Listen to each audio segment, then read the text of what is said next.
نبی پاک صلی اللہ علیہ وسلم کی حدیث ہے مسلم میں طبرانی میں، حضور نے فرمایا آؤ میں تمہیں پچھلے زمانے کے ایک ایماندار نوخیز ولی اللہ کی بات سناؤں۔ پچھلے زمانے حضور نے فرمایا پچھلے زمانے میں ایک بادشاہ جادو کے زور پہ حکومت کرتا تھا۔ جب وہ ایک جادوگر اس نے رکھا ہوا تھا تو جادوگر اس کو جادو بتاتا، وہ جادو کے زور پر حکومت کرتا۔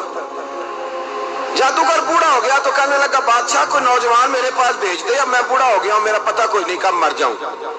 ایک نوجوان کی ڈیوٹی لگائی، بڑا زیرک سمجھدار، اپنے رعایا میں سے چن کے جو ذہین فطرت مزاج بچہ تھا وہ اس نے لگایا۔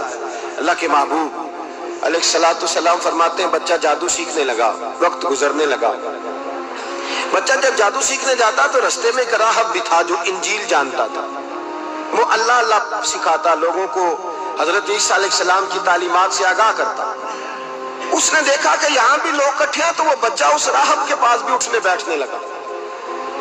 اب جب اس کے ساتھ اس کی گفتگو بڑھنے لگی تو اس کو باتوں میں لذت آنے لگی۔ اس نے راہب نے پوچھا کہ تو کون ہے اور کس طرح سے آیا ہے، کیا تیرا معاملہ ہے؟ اس نے کہا جی میں جادو سیکھنے جاتا ہوں، تو آپ کی باتیں مجھے بڑی اچھی لگتی ہیں۔ اس نے کہا دین سیکھ، جادو سیکھنے والے کافر ہو جاتے ہیں، قرآن و دین سیکھنے والوں کو اللہ کامل ایمان عطا فرماتا ہے۔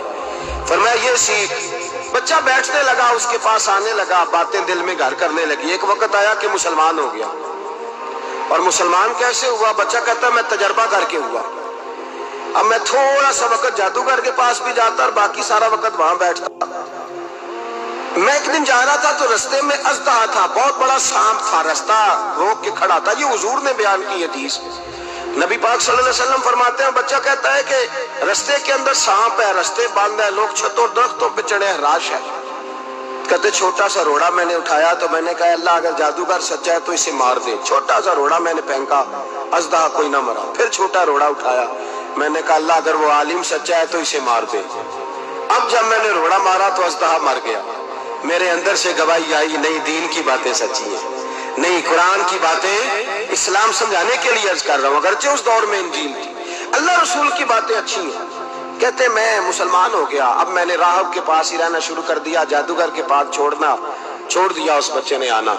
بادشاہ پوچھتا کہاں زیادہ وقت گزارتے ہو تو وہ بات گول کر دیتا، وقت تیزی سے بڑھنے لگا۔ اللہ نے اس نوجوان میں طاقت پیدا کر دی، اب وہ اس کے اندر نا اللہ نے توانائی روحانیت پیدا کر دی، ابھی جوان ہے، 14-15 سال عمر ہے۔ اللہ نے اب جو بیمار بھی آتا وہ دعا کرتا تو اللہ صحت عطا کر دیتا، جو بھی آتا۔ بادشاہ کا ایک درباری تھا، بادشاہ کو پنکھا جلتا تھا، وہ اندھا ہو گیا، کوئی ایسی تکلیف آئی کہ نابینا ہو گیا، بڑے علاج کرائے شفا نہیں ہوئی۔ کسی نے اس بچے کا پتہ بتایا کانوں میں، اس کے پاس گیا تو بچہ کہنے لگا شفا تو ہو جائے گی پر کلمہ پڑھنا پڑے گا، مسلمان ہونا پڑے گا، جس پیغمبر کا میں غلام ہوں تجھے بھی بننا پڑے گا، دین پہ عمل کرنا پڑے گا، اللہ شفا دیتا ہے۔ اس نے کہا تو مجھے کلمہ پڑھا، مجھے شفا دے، میں تیار ہوں۔ اس نے کہا شفا تو اللہ دیتا ہے۔ اس نے اللہ تبارک و تعالیٰ کا ذکر کر کے دعا مانگی، یہ مسلم شریف میں حدیث ہے، طبرانی میں موجود ہے۔ اللہ نے اسے شفا دی، اس نے کلمہ پڑھنا شروع کر دیا۔ یہاں ایک نقطہ لکھا ہے ہمارے علماء نے، کہتے ہیں جب اللہ ولایت عطا کرتا ہے نا تو یہ سفید بالوں والے کا حصہ نہیں ہوتی۔ اگر جوانی میں کوئی آدمی توبہ کر کے تصوف کے رستے پہ چلتا ہے تو سب سے زیادہ ولایت اللہ اسے عطا فرماتا ہے، سب سے زیادہ ولایت اس کے پاس ہوتی ہے۔ ابھی اس کے بال کالے ہیں، چڑھتی جوانی ہے، دعا کی تو اللہ نے، اور حدیث پاک میں موجود ہے کوڑے آتے تو شفا یاب ہو جاتے، اندھے آتے تو شفا یاب، برس والے آتے تو اللہ صحت دے۔ جوان ہے، بادشاہ کے پاس وہ واپس گیا، وہ جو آدمی جس کی آنکھیں ٹھیک ہوئی تھی۔ بادشاہ نے پوچھا کہ کیسے شفا ملی؟ تو کہنے لگا میرے رب نے شفا دی ہے۔ بادشاہ سجدے کراتا تھا، اپنے آپ کو منواتا تھا، معاذ اللہ، کہنے لگا میرے علاوہ کون رب ہے؟ اس نے کہا وہی رب ہے جس نے تجھے پیدا کیا ہے، اور وہی رب ہے جس نے مجھے اندھے کو آنکھیں دی ہیں، وہی ہے میرا مالک۔ کہا اچھا تو مجھے نہیں مانتا؟ کہا نہیں میں اپنے رب کو مانتا ہوں۔ بادشاہ نے اسے سزا دی، ستایا، اس نے بچے کا پتہ بتایا، پھر بچے کو بلا کے ستایا تو اس راہب کا پتہ بتایا، راہب بھی قتل ہو گیا، نابینا بھی قتل ہو گیا۔ بادشاہ نے کہا سپاہیوں سے اس بچے کو لے جاؤ اور پہاڑ کی چوٹی پہ جا کے نیچے پھینکو تاکہ مر جائے۔ بچہ پہاڑ کی چوٹی پہ گیا تو ہاتھ اٹھا کے کہنے لگا یا اللہ میرے لیے نہیں اپنے لیے، میرے لیے نہیں اپنے لیے انہیں اپنی قدرت کے جلوے دکھا، میرے لیے نہیں۔ اللہ کے بندے اپنی جان بچانے کی دعائیں نہیں مانگتے، اپنے لیے انہیں اپنی قدرت کے جلوے دکھا، یہ دعا مانگی۔ جتنے لوگ ساتھ آئے تھے وہ سارے زمین پہ گرے اور سب مر گئے، پہاڑ سے گر کے مر گئے۔ بچہ واپس سیدھا بادشاہ کے پاس کہنے لگا لو بھائی میرے رب نے مجھے بچا لیا ہے۔ جوان کا ایمان دیکھو، میرے رب نے مجھے، بولو میرے اللہ نے مجھے ایمان کی گواہی دے رہا، میں بچ گیا ہوں، تو جھوٹا ہے، میرا رب سچا ہے۔ اس نے کہا لے جاؤ اس کو دریا میں، کشتی میں بٹھاؤ، بیچ دریا کے جا کے دھکا دے دو۔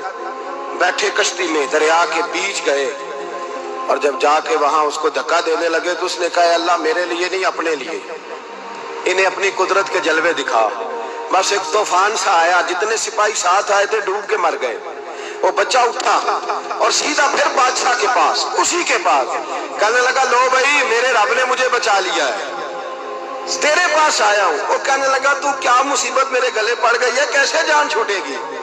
تو بچہ کہنے لگا اگر تو مجھے باندھے درخت کے ساتھ اور سارے ملک کو بلائے، لوگوں کو اکٹھا کرے، پھر تو مجھے تیر مارنا، میں تجھے بتاؤں گا کیسے مارنا ہے، میں مر جاؤں گا۔ اللہ کا بندہ نوجوان ایمان دیکھو، مرنے کے طریقے بتا رہا ہے، میں تجھے بتاؤں گا میں کیسے مروں گا۔ یہ بات کہی، بادشاہ نے سارا مجمع جمع کیا، ملک سارا باہر آ گیا، درخت کے ساتھ باندھ دیا۔ کہنے لگا بھائی لوگوں یہ مجھے مارنا چاہتا تھا، مار نہیں سکا، اب میں اسے بتانے لگا ہوں کہ میں کیسے مروں گا۔ اسے کہو جب تیر مارے تو ساتھ میرے رب کا نام بھی لے، میں اپنے رب کے نام پہ جان دوں گا، ایمان کی پختگی میں اللہ کے نام پر جان دوں گا، رب کے نام پہ مارے مر جاؤں گا۔ بادشاہ نے اللہ کہہ کے تیر مارا، پیشانی میں لگا، بچے کی روح پرواز کر گئی، جتنا مجمع کھڑا تھا سارا کلمہ پڑھ کے مسلمان ہو گئے، سارے مسلمان ہو گئے سارے۔ میرے رسول پاک سید عالم صلی اللہ علیہ وسلم نے نوجوانوں کو بتایا جب تمہارے اندر ایمان کی قوت آئے گی تو اللہ تمہاری مدد کرے گا۔ فرمایا وہ نوخیز ولی تھا، ابھی جوان رانا تھا، ابھی اس کی پیشانی پر جوانی کے آثار تھے، لیکن اس نے اللہ کو راضی کیا، رب کریم کو راضی۔ ولایت کا مطلب بڑھاپا نہیں، ولایت کا مطلب وہ نہیں کہ جب بڑا لمبا وقت گزر جائے تو پھر آدمی آئے کہ نہیں اب کیا کرنا ہے، اب مسجد ہی ہے، اب تو اس کے علاوہ گزارا ہی کوئی نہیں۔ تو اس وقت کا آنا اللہ کی بارگاہ میں قبول تو ہے، لیکن شاباشی اسی کو ملتی ہے جو جوانی کا وقت آئے، جو عین اس وقت آئے جو وقت میرے رسول پاک